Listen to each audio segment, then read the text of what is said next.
All right. Hello everyone. Welcome to another episode of NotOut Nomads. I hope everyone's doing well. So, yep, we did upload a video last time talking about how Pakistan's cricket team is in big sort of trouble at this point of time with the way how things are going. Rakshit did speak about that.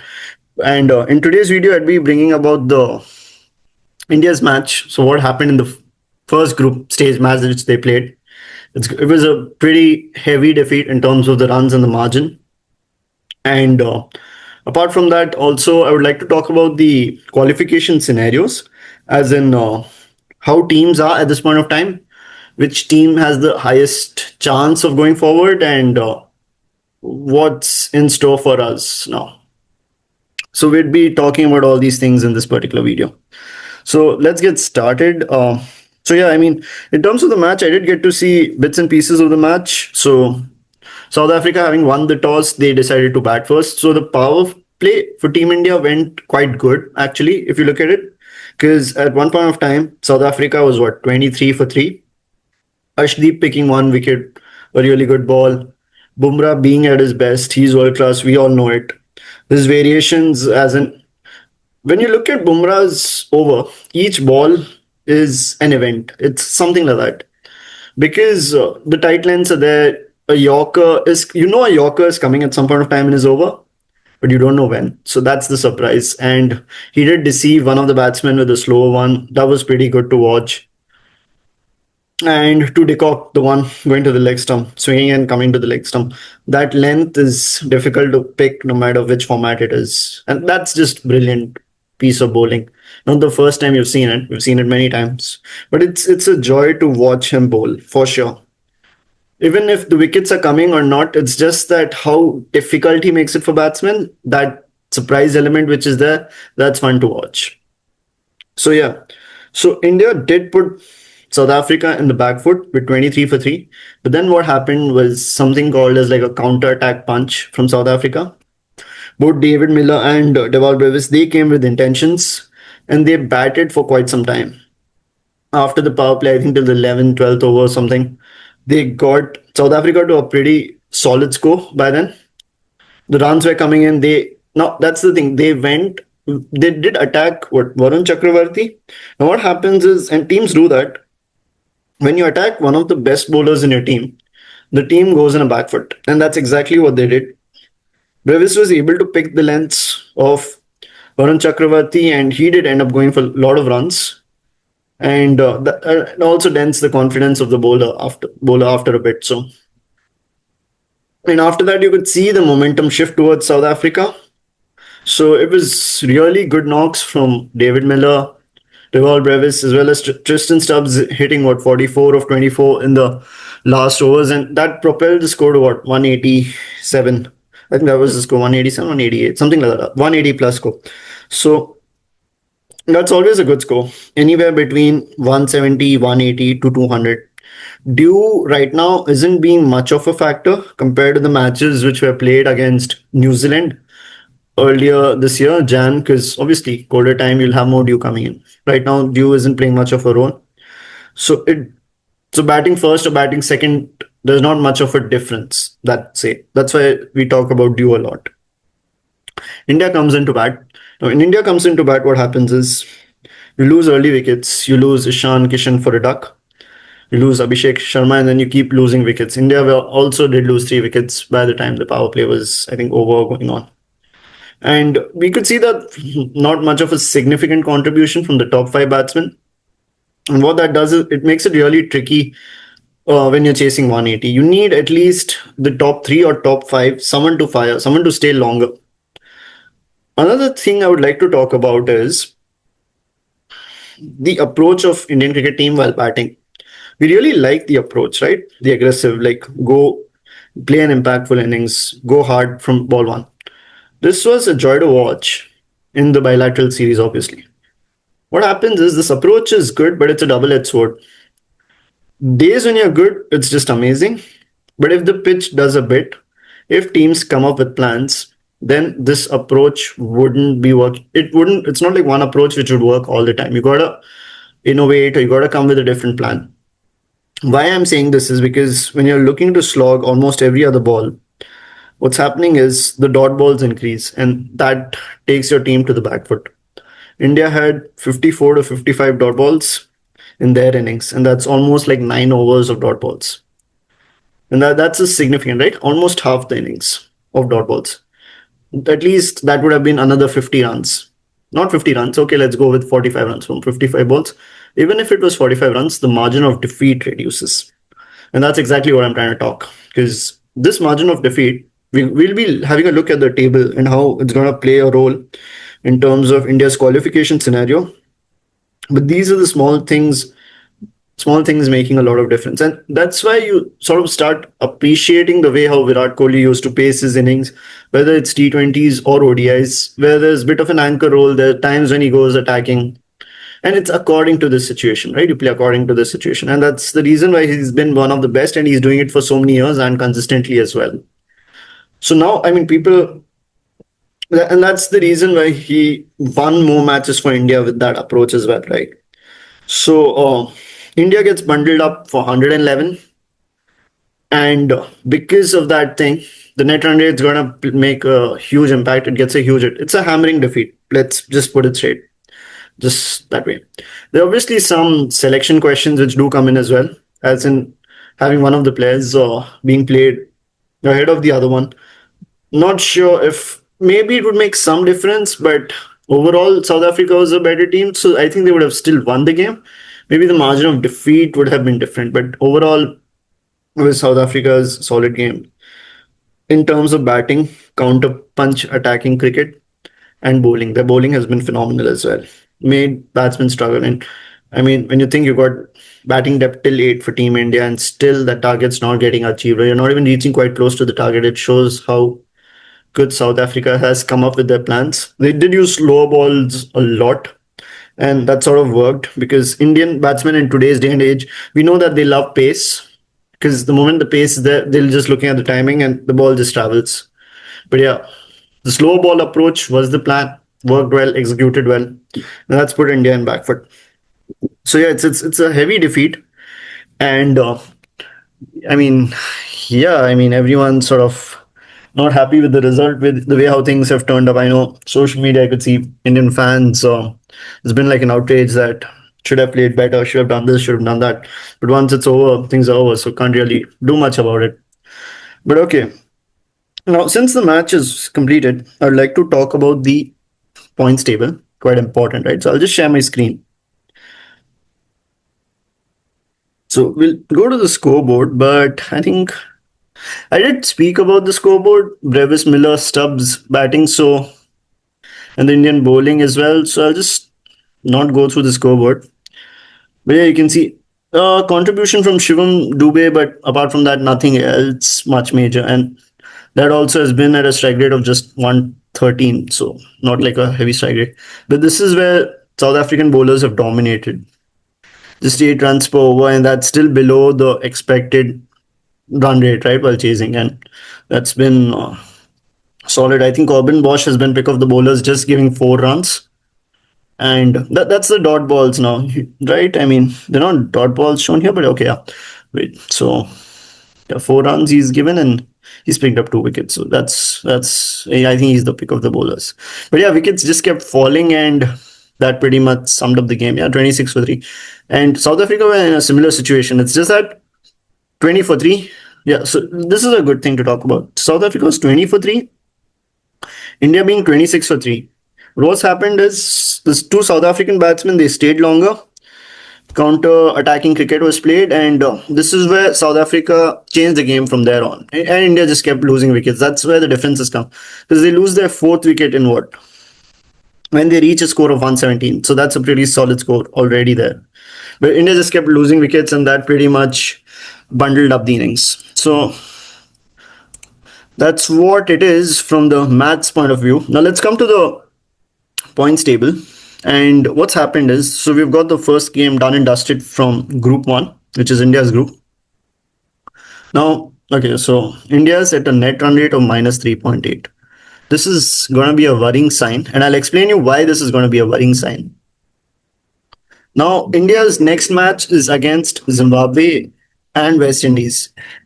Not only do they have to win both the matches because you need 4 points. If India loses another match, they're knocked out. It's pretty simple. You need at least 4 points to qualify. That's how when you've got four teams in one group, that's how the format is. I've never seen any team qualifying with two groups unless 2 points, unless it's a washout or no result, which wouldn't be happening right now. So, minus 3.8, worrying sign. You got to win both the matches, but apart from that, India's got to win one match really big because the margin of defeat for the first match was really big. So to balance that minus 3.8, they got to win by 70, 80 runs or something. And that's sort of negating the minus, which has pushed India back in terms of qualification. Because see, now that's where the situation comes in, right? Let's just put it this way. Let's take from Zimbabwe's point of view. Zimbabwe would play West Indies, India, and South Africa. Hypothetical situation, but I'm just talking it out here. India beats Zimbabwe. South Africa and West Indies. Now let's not take South Africa, let's take West Indies. If West Indies beats Zimbabwe as well. But the moment they beat Zimbabwe by a higher margin, their net run rate is going to be higher than India. And that's where I'm talking about the net run rate coming into the picture. So India's got to win one of the matches really convincingly and by big margin. And that would be the qualification scenario for Team India from here on after the first defeat. South Africa at a solid position. If they just continue playing this match this way, the next of the two games, then you could see them going through. So, also, I'd like to add that for South Africa, this was their fourth match in the Ahmedabad Stadium. So they played against Canada, they played against Afghanistan, and they played against New Zealand. They won against Canada. Against New Zealand, against Afghanistan, it was a tie match, but they won in the Super Over. And against New Zealand also, they won quite convincingly.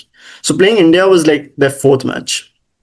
Now, why I'm talking about this is, what this does is, they sort of knew the conditions better than Team India because they just played like 3 matches recently in that same venue, right?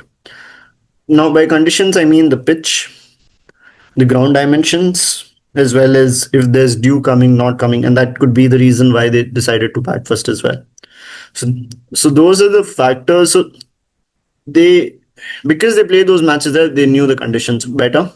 And that was one part, the other part being the execution as well as the planning strategy coming into the picture. So yeah, for India, that's the qualification scenario from here on. You got to win 2 matches, get 4 points, and only then you'd be through. The moment you lose one, you're knocked out. The game's over. The tournament's over for you guys. Now, I'll also talk about the Group 2 as well because we did have a few matches there. And Sri Lanka played England the same day India played South Africa. And coincidentally, the hosts ended up losing both the matches that particular day. England team batting first, was able to put up a good score. Sri Lanka sort of collapsed in their approach. It looked like Sri Lanka could chase it, had the way they were going, but there was a collapse. So now if you look at this, Sri Lanka's net run rate is minus 2.5, but India's is minus 3.8. So Team India right now is at a much lower net run rate than Sri Lanka. So that's why it's a worrying sign. And also, I'd like to talk about the New Zealand-Pakistan match that got washed out. So that's why you don't see any net run rate there, but we've got 1 point for both the teams. Effectively, I think what happens is the next 2 matches for both the teams are like a must-win. Because even if it's 3 points, I don't think that would be enough to qualify. So it's interesting how the group is panning out right now. I think it would be a bit difficult for Sri Lanka, but again, if Sri Lanka ends up winning the next 2 matches, they would go through as well, right? So you never know how things are. Now, about India's minus 3.8 net run rate, I would like to bring out a previous World Cup which has happened just to explain what's going on. Real quickly, I'll just explain it real quickly as to what the scenario is like. So this is the Super 8s from 2020 World Cup. You can have a look here. We've got 2 groups, Group 1 and Group 2. I won't talk about Group 1 because it's a pretty straightforward scenario. 6 points, 4 points, 2 points, 0 points. So the team winning all 3 would end up going through the next stage for sure. 4 points. But what I'm interested in right now here is this particular group. And why I did bring this table up here is because it's exactly the same situation what we've got right now. You got three teams tied up at 4 points, and there's high chance that that could happen in this World Cup as well. Now you can have a look that what's happened is Team India did get knocked out of this particular World Cup because of the net run rate. So that's why the net run rate becomes really important. So it would have been like, okay, Pakistan beats South Africa, India beats South Africa as well. But Pakistan would have defeated them by a higher margin. And that's the scenario which I explained you with respect to Team Zimbabwe. So, yeah. So you got to win one of the two matches at least big to qualify. Otherwise, even 4 points might not be good enough to go to the next stage. And yeah, so that's pretty much it from this particular points table. Just wanted to talk this scenario and explain how things are right now. We've had these scenarios previously as well, but how do you sort of deal with that scenario? How do you go about it is important as well. Because you got to get the 2 points, but you got to make sure that it's solid 2 points which are coming for you right now. It's sort of you got to play like ruthless cricket, I would put it that way. So yeah, these are, I mean, the both the group stages points table, how the teams stand at this point of time. And yeah, we're done with the group stages matches which were there before the Super 8s. And they're done and dusted now. So from 20 teams, they've come down to 8 teams. From the preceded teams, it was most of the teams have come which were sort of preceded, barring Australia, because Zimbabwe played much better cricket to defeat Australia. And Australia was a depleted side as well. But regardless of that, Zimbabwe has been playing some fantastic cricket to be where they are. So yeah, from 20 we've come down to 8. Now this week, will in this week how the matches go, it's gonna decide like how which would be the next two teams which would qualify. Looking at Group 2 and looking at how one match got washed out, it's pretty interesting because you can't sort of say that confidently these two teams would be going through. Any team just plays good cricket and they'd be through. I mean, even England right now, if you see them, they're on top of the points table, but if they end up losing the next two matches, they can get knocked out as well. So anything can happen right now. It's just because 1-1 matches are over. So you can still lose a match and qualify, right? We've seen that before. So it'll be interesting to see who qualify from this group. And yeah, obviously the teams which are qualifying from this group, what happens is, say West Indies and India qualify, or South Africa and West Indies qualify, just putting two teams here. They would not be playing against each other in the semi-finals. So they would mostly play the team which is in the other group. And there's a chance they might play against each other in the finals. So that's how the things would go forward from here on. But yeah, right now, so from 20, the teams which have played good cricket have come ahead. So from 20, you've got 8. Now the teams which are going to play aggressive brand of cricket, ruthless or impactful cricket, whichever words you want to use, would be going, which has got lesser weaknesses or which can handle pressure situations as well. Only those teams would be going through. So it would be exciting to watch which would be the two teams which would go ahead from here on. But yeah, this defeat from South Africa has put India in a really big back foot. Like right now, I don't know why they're at number 2 in the points table, but their situation right now is number 4, similar to what you have here for Sri Lanka. And the thing is, since they're the rock bottom right now, the only way you can go from here is you can go up, right? So we would love to see how India plays their next two matches. Maybe come prepared with better strategies planning. I don't know what's going to be India's approach. I mean, obviously the players, the management and the coach, they know best what they'd be doing. But we'd just love to see how India plays. We want to see them win. Obviously, it's in the home conditions and it's a home World Cup. But yeah, let's see how things go. So that's pretty much it from today's video. So we've talked about India's match against South Africa, qualification scenarios in the group stages right now. Not group stages, sorry. These are Super 8 groups. Yeah, Super 8 groups. And how things are going to be ahead. So lots of exciting cricket coming in and lots of exciting content as well. So do share your thoughts. Also, like, share and subscribe to the channel because your support really matters to us. So yeah, that's all from me from here on. And see you guys soon. Thank you. Thank you for watching. See you.